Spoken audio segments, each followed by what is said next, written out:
How to close a frozen app in Windows. Hey everyone, how's it going? Leonardo Paiva here with another video where I'll show you step by step how to close an application that's frozen, won't open, won't close, or is stuck on your Windows. It's a very simple process, folks. First step, locate 3 keys on your keyboard: C, Ctrl, Alt, and Delete.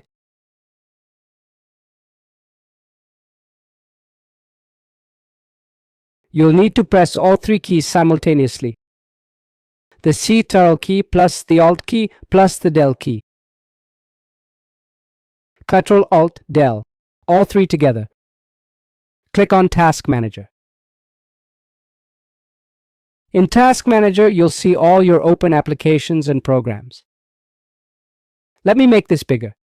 You'll see everything: the applications and background processes. Usually the frozen app will appear as not responding, and to close it, just click on the application.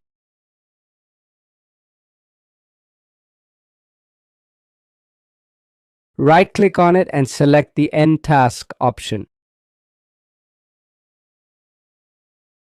So automatically it gets terminated even when frozen, folks.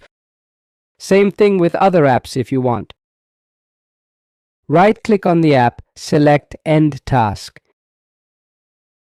Here, it also shows the CPU usage of each app and how much memory each one uses.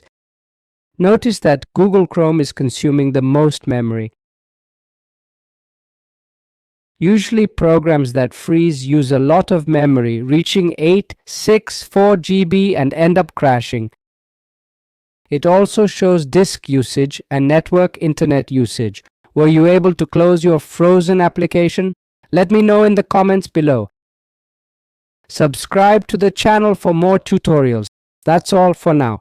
Big hug. God bless. Thanks.